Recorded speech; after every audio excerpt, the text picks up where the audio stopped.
Hi, everyone. Good afternoon. I'm Rabbi Ed Feinstein. This is VBS Online. It's Tuesday afternoon. It's 5 o'clock, so it's time for stories.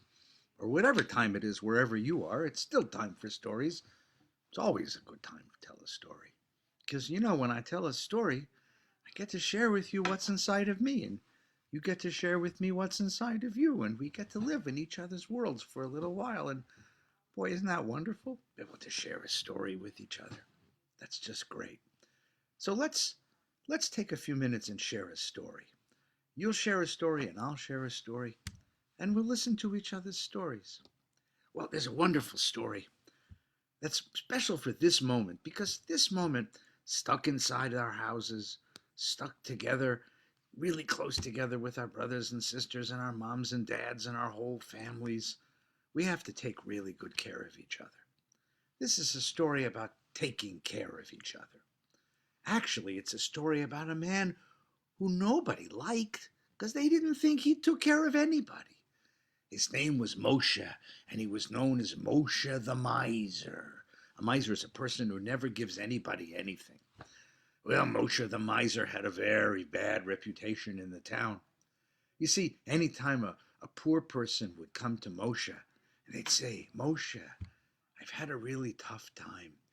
You think you could help me? Moshe would wave his stick and say, Get out of my face! I don't want to see you again! Go away! And the person would go away and feel really sad. And whenever the head of the school would come and say, Moshe, could you help me with a kid who needs some help? Moshe would scream, No, go away! I don't want to help! Don't ask me that anymore! Moshe never helped anybody. And Moshe had a lot. He was pretty rich. At least he lived in a pretty nice house. And no one could understand why Moshe was so mean, especially mean to people who asked him for some help. He would chase them away with a stick. He would yell at them bad words. He would walk around with a mean look on his face all the time. They called him Moshe the Miser. And so it was that when Moshe the Miser got very old and he finally died, nobody wanted to come and say goodbye to him. Nobody. So the rabbi came, and the grave digger, the head of the cemetery, came, and they carried Moshe's body from his house outside to the cemetery. And the head of the cemetery, he dug a big hole for a grave, and the rabbi said the words, Yitkadal v'yitkadash shemei Rabbah, and they carefully lowered Moshe's body into the grave, and the gravedigger buried him, and they said goodbye to Moshe the Miser. And wouldn't you know it, when the rabbi got back to his house, there was a man waiting for him on the porch. He was a poor man, a man the rabbi knew. And the poor man said, Rabbi, a very strange thing, Every Tuesday for the last 20 years, there's been a package on my porch. It was especially important when the kids were small, because the package always had some bread and some milk and some cheese and some fruit and some food, and that helped me feed my children. My children grew up to be strong and healthy, and my wife and I grew up to be strong and healthy because there was always some food on the porch every Tuesday. And this morning's Tuesday. There was no food there. Hey, Rabbi, you think you could help me with a few pennies, and you could help me buy some food for my family? So the rabbi opened his wallet and he gave the man a few pennies, and he went off very happy. Well, the next day was Wednesday, and there on the rabbi's porch early in the morning was the head of the schoolmaster. And the schoolmaster said, Rabbi, funny thing, every Wednesday I would come to school and there'd be a package waiting. And there'd be a note. And the note would say that such and such a little boy needs a jacket because it's getting cold and his family can't afford a new jacket. So Mr. Schoolmaster, buy him a jacket, and there was some money there. And he would say, such and such a little girl loves to read books. So in this package you'll find some books for that little girl. Schoolmaster, give her the books. And such a little boy needs a pencil, and such little girl needs a slate. Mr. Schoolmaster, those things are in the package. And the schoolmaster said, Rabbi, every Wednesday morning there was a package for the children of the school, and whoever left it there knew all the children and all the things they needed. And without anyone asking, they provided all those things. But this morning, for the first time in years, there was no package on the porch. You think, Rabbi, you could give me a few pennies so I could provide for the kids at the school? And the rabbi dug into his pocket and he gave a few pennies. Then it was Thursday, and you have it right. The man who worked at the drugstore came, the pharmacist, the chemist, and he said, Rabbi, every Thursday morning there was a little bag of money and a note. Mrs. So-and-so needs this kind of medicine, but she can't afford it. So I want you to take this medicine, Mr. Pharmacist, and I want you to bring her the medicine. And there would be a note that said, Mr. So-and-so is getting older, and I don't think his eyes work very well. Make him some glasses and bring them to him so he can read, and there'd be money for glasses. Everyone in the community who had a need, who needed money, who needed something to make them healthy, or sometimes it was a little boy who needed a little candy because he was particularly good in school this week. There'd be enough money to buy the candy, enough money to buy the medicine, enough money to buy the help that everybody in the town needed. But this morning, Rabbi, after years of getting that little package of money, no package appeared in my porch. I don't know what I'm going to do. There's still people in need. And the rabbi shook his head and he reached in his pocket and he gave the man some money. And then it was Friday. You know, Friday's when we get ready for Shabbat. And sure enough, there on the porch early in the morning was the shamus, the man who takes care of the synagogue. And he said, Rabbi, every Friday morning for years and years, there was a little pack of money and there was a note. And it said, Mrs. So-and-so needs a challah for Shabbos. Mr. So-and-so needs a little wine for the Kiddush. The so-and-so family needs a whole meal. And there was always enough money for all of them, for everyone who needed help. And this morning, the rabbi said, let me guess, this morning, no money. Yes, said the shamus, isn't that terrible? And the rabbi reached into his wallet and he gave him a few pennies. And by the time the Shabbat had come, the rabbi had figured out the mystery. He had figured out the mystery. And so he stood in front of his community on Shabbos morning and he said, ladies and gentlemen, my dear friends, my brothers and sisters, we have made a terrible mistake. We didn't know it, but there was a tzaddik, a wonderful, righteous man living with us years. He knew about everyone's needs. He knew all the sick old people and all the children and their needs and all the hungry people and all the lonely people. He knew them all and he took care of them all.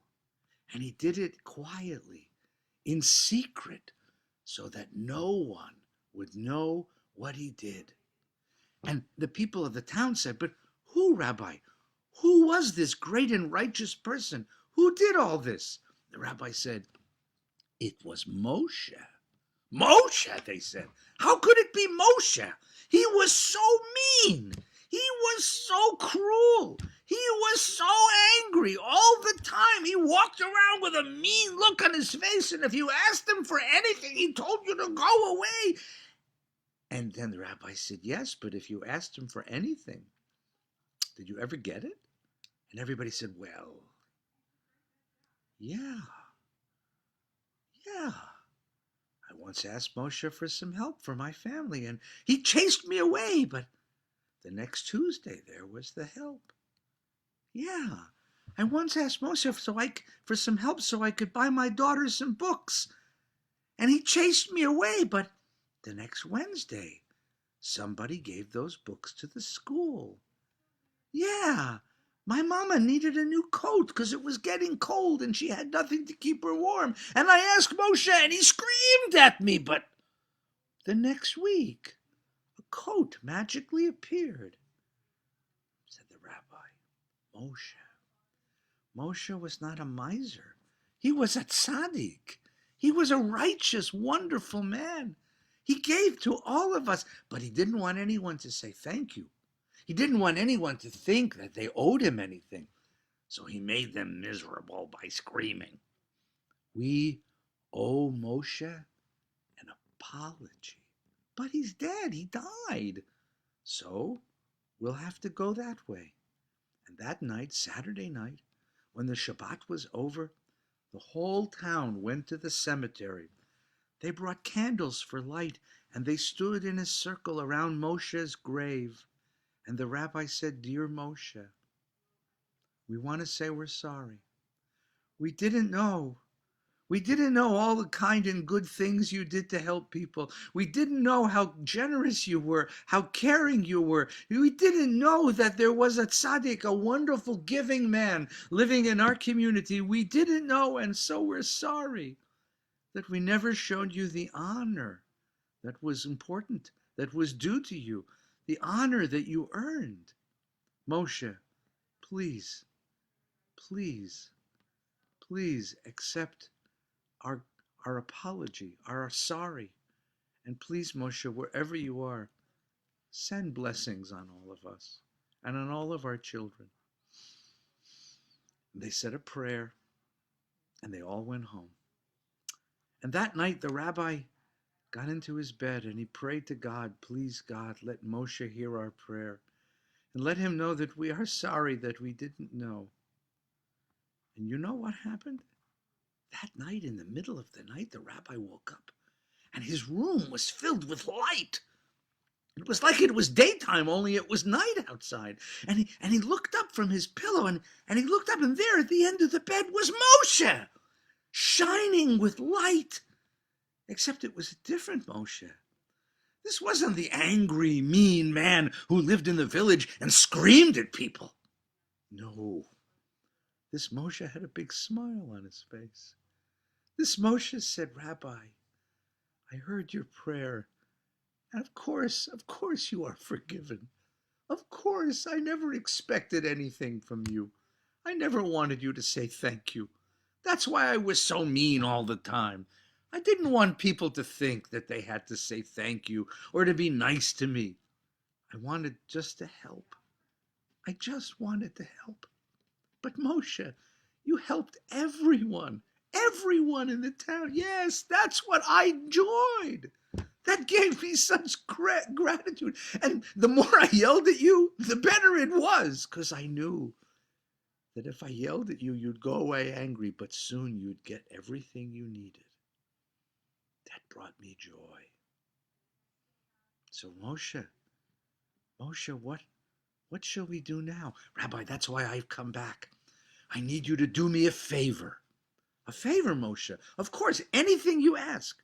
Rabbi, go to my house, push aside my bed, pull up the boards of the floor, and there, buried underneath my bed, you'll find a big box.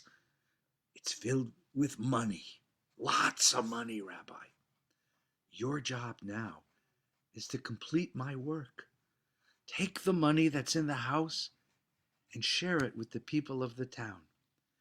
Make sure that little boy gets his pencil, and make sure that little girl gets her books, and make sure that old lady gets a warm blanket so she stays warm in the winter, and make sure the man in the edge of the town gets his medicine, and make sure the family gets their challahs on Shabbos, and make sure that everyone